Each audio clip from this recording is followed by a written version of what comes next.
self-evolution, to evolve yourself to your highest possible potential. James Coburn truly hated Yul Brynner more than anyone else. Now we know the reason why. James Coburn, a man with a deep voice, a charming smile, and an inner strength that made him an icon of resilience. But behind that cool exterior, there was a deep-seated grudge he held for Yul Brynner, the star of The King and I. Why would a gentleman like Coburn hate someone so much? Let's explore together with the secrets revealed in this video. First, let's go back in time to James Coburn's early days. He was born James Harrison Coburn III on August 31, 1928, in Laurel, Nebraska, a small town in the Midwest of America, where the Great Depression was harsh on every family. His father, James Harrison Coburn II, of Scots-Irish descent, ran an auto repair garage, but the economic crisis of 1929 wiped everything out. His mother, Milet S. Coburn, née Johnson, was an immigrant from Sweden, bringing hopes for a better life in America. The Coburn family faced poverty, shortages, and difficult days. Coburn grew up in that environment, witnessing his parents struggle to feed the family. These experiences forged the endurance and humility he carried throughout his life. The Great Depression was not just a historical event. It was the backdrop that shaped a generation, where children learned to appreciate every bite of food and the value of manual labor. Coburn once recounted in interviews that those days taught him about the power of will, a quality that later became his trademark in his roles. Imagine a boy in Nebraska, amid vast fields, dreaming of a brighter future, unaware that he would become a Hollywood star. When he was young, the family moved to Compton, California, an area that was developing but still full of challenges.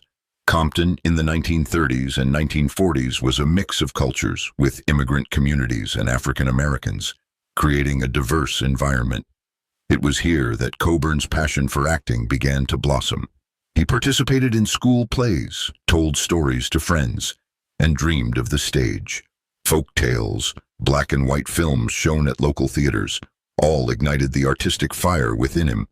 Coburn wasn't a boy who stood out in appearance or academics, but he had a distinctive voice, deep, captivating, and natural confidence.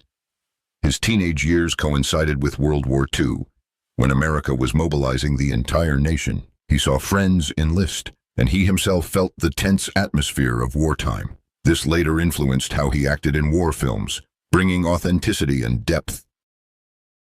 After high school graduation, Coburn attended Compton Junior College, where he began to take acting seriously. He joined drama classes and then transferred to Los Angeles City College. There, he studied under renowned coaches like Jeff Corey and Stella Adler. Stella Adler, a legend in the Stanislavski acting method, taught Coburn how to tap into inner emotions, turning each role into a part of himself. Adler's method emphasized imagination and personal experience, helping Coburn develop his unique style, few words but full of expression. He once said that Adler taught him, "Acting is not pretending, but living truly in imaginary circumstances." Coburn also debuted on stage at the La Jolla Playhouse with Herman Melville's Billy Budd, a small role but marking his first step into the professional world. These years of study were the foundation, helping him overcome later challenges, and we can see that perseverance in every role. In 1950, Coburn was drafted into the U.S. Army. He served as a truck driver and radio DJ at a military radio station in Texas. Later, he was transferred to Mainz, West Germany, where he narrated and voiced military training films. The Korean War was ongoing, and although Coburn did not directly participate in combat, he witnessed the harshness of military life. Being a DJ helped him hone his voice, a skill that later became a powerful weapon in acting. He once told an interesting story. While driving trucks, he often sang along to the radio, dreaming of Hollywood. The military taught him discipline, patience, and adaptability, qualities that helped him through the difficult early stages of his career. After being discharged in 1952, Coburn returned to America with a determination to pursue acting. He moved to New York to study further at the Stella Adler studio, where he immersed himself in the vibrant artistic atmosphere of the city.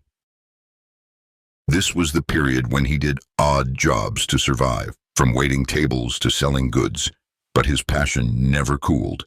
These experiences made him humble, and he often said that the military taught him the value of teamwork, a lesson he applied to ensemble films later on. Coburn's acting career began with small roles on television. In 1953, he debuted in Four Star Playhouse, an anthology series. He also appeared in commercials, famous for a shaving ad for Remington products, where he shaved off an 11-day beard in just 60 seconds. This showcased his masculine appeal. His first feature film was Ride Lonesome in 1959, a supporting role alongside Pernell Roberts in a Randolph Scott Western. Film Inc. magazine noted that Coburn was very suited to Westerns, leading to a series of guest roles in Bonanza, Laramie, Tales of Wells Fargo, and The Rifleman, where he played Butch Cassidy. These roles built his tough guy image, tall, lean, but full of power. The real breakthrough came in 1960 with The Magnificent Seven, the classic Western directed by John Sturges, a remake of Akira Kurosawa's Seven Samurai. Coburn played Britt, the silent knife thrower, a role introduced to him by his friend Robert Vaughn.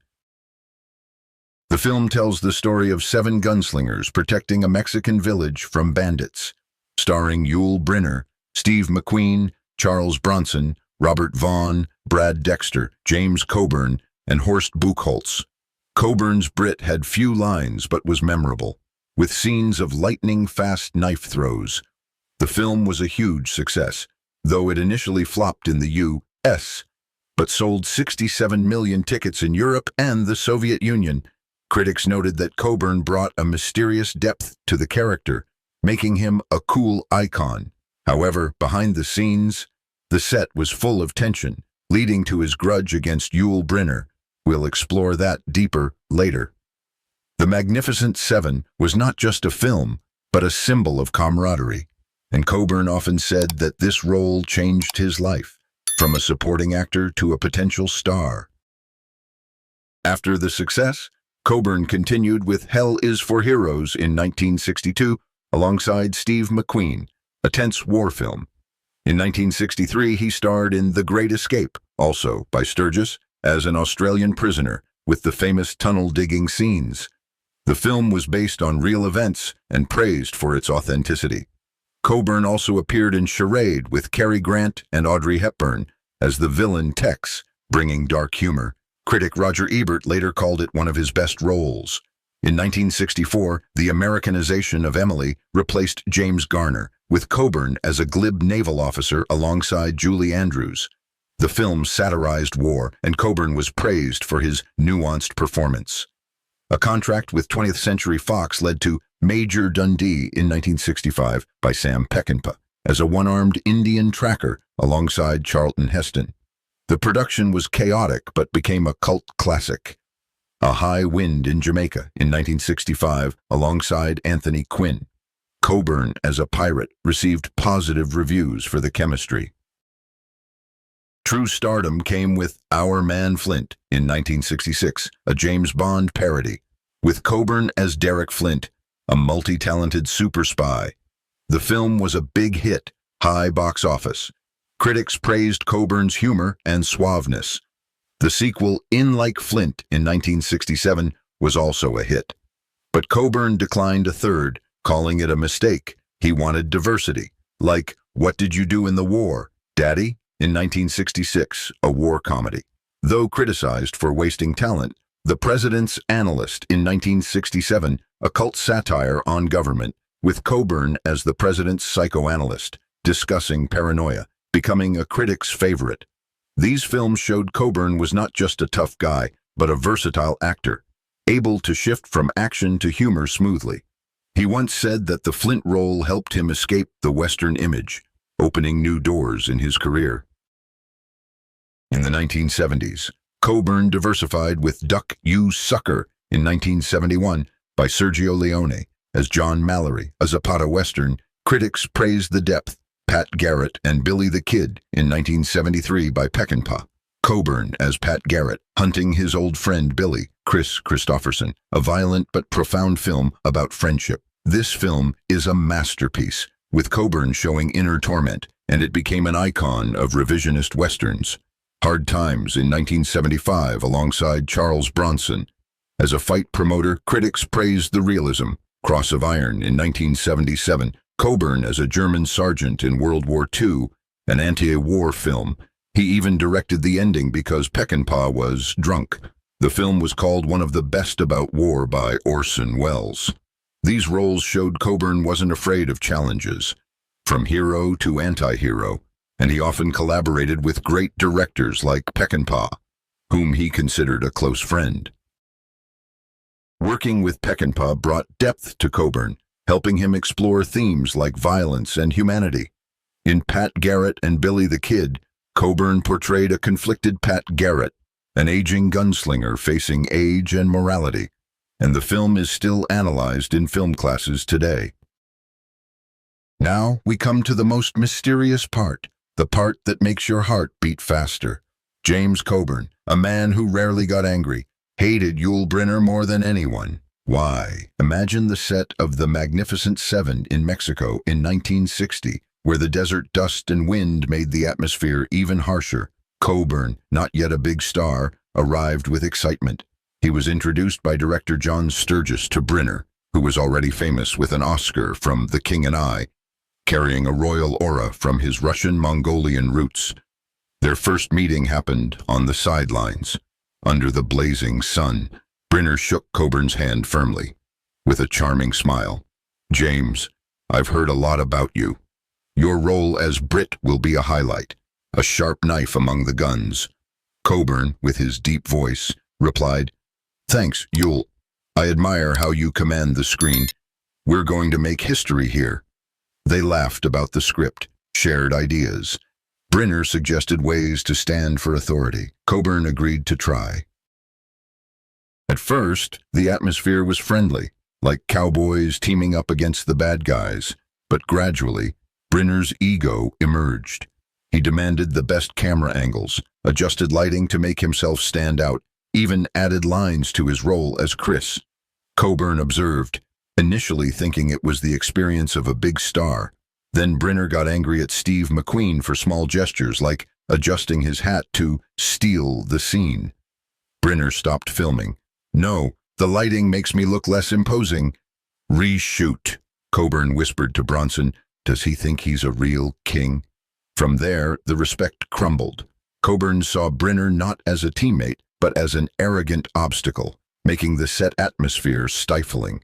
The tension escalated subtly. Coburn avoided private talks, but inside he was boiling. He hated that control, hated how Brynner turned a collective project into his personal stage. Still, the film was a huge success. The on-screen chemistry ironically born from real-life tension. Anecdotes from behind the scenes show Brynner demanding top billing, clashing with Sturges over creative control. One incident, Brynner raged when McQueen fiddled with his hat, threatening to quit unless reshot with him as the center. Coburn rolled his eyes, calling Brynner the biggest damn baby in the West. Coburn later said he had never hated an actor like Brynner because his arrogance created a tense, combative atmosphere. He preferred working with grounded actors like Bronson and Vaughn. The irony is that the film became a classic thanks to the on-screen tension from off-screen animosity. They never worked together again, and Coburn would grimace when mentioning The Magnificent Seven, calling Brynner a royal pain in the ass. Yul Brynner, born in 1920 in Vladivostok, Russia, was a Russian-American actor with an iconic bald head from The King and I, winning an Oscar. He had a big ego, from training with Michael Chekhov, bringing a commanding presence. In The Magnificent Seven, Brynner was the lead but clashed with McQueen and Coburn. He regretted casting McQueen due to the rivalry, and with Coburn, the tension came from his control freak behavior. Brynner married 4 times, was a heavy smoker leading to his death from lung cancer in 1985. His ego affected collaborations, often interpreted as arrogance, disrupting the flow. This grudge was not just personal, but reflected a larger issue in Hollywood. Ego can destroy team spirit. Coburn learned a lesson about humility, and he often shared that. Despite hating Brynner, the film taught him about collaboration under pressure. Coburn's struggle with rheumatoid arthritis began in the late 1970s, with debilitating pain sidelining his career for a decade. He was diagnosed in 1979, the pain so intense he couldn't make a fist or walk stairs. In an interview with Roger Ebert, he recounted, "I had arthritis so bad I couldn't walk up a flight of stairs." He tried conventional treatments, but to no avail, then turned to holistic methods: fasting, MSM, methylsulfonyl methane, shark cartilage. MSM relieved the pain, allowing mobility. He credited MSM for 85 to 90% recovery, resuming his career. In a 1999 ABC News interview, he said, "Every time I stood up, I would break out in a sweat from the pain." The recovery was miraculous, winning an Oscar in 1999 for Affliction. As an abusive father, arthritis taught him resilience, and he established a foundation for research. This illness was his greatest challenge, but Coburn didn't give up. He sought natural therapies, and his recovery became an inspiration for many. He once said that arthritis taught him about the power of the mind, and he applied philosophy from his friend Bruce Lee to overcome it. Regarding his personal life, Coburn had two meaningful marriages. His first marriage to Beverly Kelly in 1959 lasted 20 years, producing two children, James IV and Lisa. It was a stable period, supporting him in the explosive early years of his career. Though they divorced in 1979, they maintained mutual respect. Then, in 1993, he married Paula Murad, a Brazilian-American actress, in Versailles, France, a romantic wedding fitting their aesthetic tastes. Paula was not just a wife, but a companion in charity. They founded the James and Paula Coburn Foundation, supporting education, arts, and medical research, especially on arthritis. This marriage brought peace, helping Coburn focus on personal passions like jazz, travel, and philosophy. Paula supported him through illness, and they were an ideal couple, often appearing together at Hollywood events. His friendship with Bruce Lee was a beautiful chapter in his life. They met at a party where Lee demonstrated the one-inch punch, impressing Coburn, who became a student of Jeet Kune Do. They trained together, discussed philosophy, self-discipline, and Eastern spirituality. Coburn credited Lee for understanding movement and breathing, which helped him cope with arthritis. In an interview, Coburn said, "Bruce was a true artist. The fastest human being I've ever seen." They planned The Silent Flute, later Circle of Iron, in 1978, traveling to India to scout locations in 1971. When Lee died in 1973, Coburn was a pallbearer along with McQueen and Inosanto. A story. Coburn recalled Lee teaching Be Water, which he applied to acting and life. This friendship transcended fame, and Coburn often said that Lee changed how he viewed life, from martial arts to philosophy. In his later career, Young Guns 2 in 1990, Hudson Hawk in 1991, The Player in 1992, Cameo, Monsters, Inc., Voice in 2001. The Oscar for Affliction was a tribute to perseverance. Coburn died on November 18, 2002, from a heart attack at age 74 in Beverly Hills, while listening to music with Paula. He was rushed to Cedars-Sinai and pronounced dead. Paula died in 2004 from cancer at age 48. His legacy, films, foundation, inspiration for resilience. In his final years, Coburn remained active despite illness. He appeared in Young Guns 2 in 1990 as John Chisholm, a modern Western, Hudson Hawk in 1991, alongside Bruce Willis, an action comedy, a cameo in The Player in 1992 by Robert Altman, and voicing in Monsters, Inc. in 2001. The Oscar for Affliction was the peak. As a tormented alcoholic father, Coburn passed away on November 18, 2002 from a heart attack in Beverly Hills. In Paula's arms while listening to jazz music. Paula passed in 2004 from cancer. His legacy, over 70 films, a charitable foundation, and lessons on endurance. He is an inspiration for future generations, proving that, despite adversity, willpower can triumph. Let's talk more about Coburn's film legacy. In The Great Escape, his role as Sedgwick is an icon of cleverness, and the film influenced many later works. Charade showed he could play a humorous villain, alongside legends like Grant and Hepburn.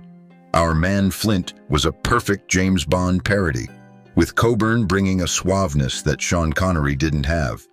The film had high box office, and Coburn became a cool icon of the 60s.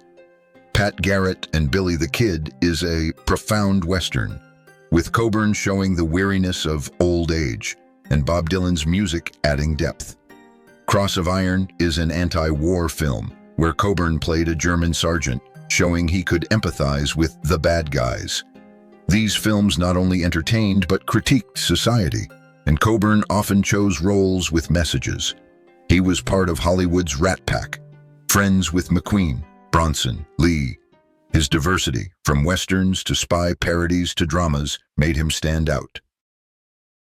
In Affliction, the role of Glenn Whitehouse was the pinnacle, winning an Oscar at 70, proving talent doesn't fade.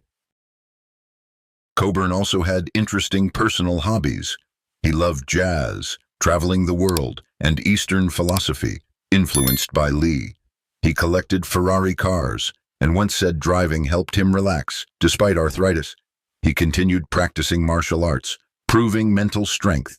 His charitable legacy through his foundation supports arthritis research, helping thousands. He is proof that Hollywood is not just glamour, but also character. Thank you for listening to this long story about James Coburn, a man who lived fully, from poverty to glory, from hatred to forgiveness. Please share if the story touches your heart, and subscribe to the channel to discover more Hollywood secrets.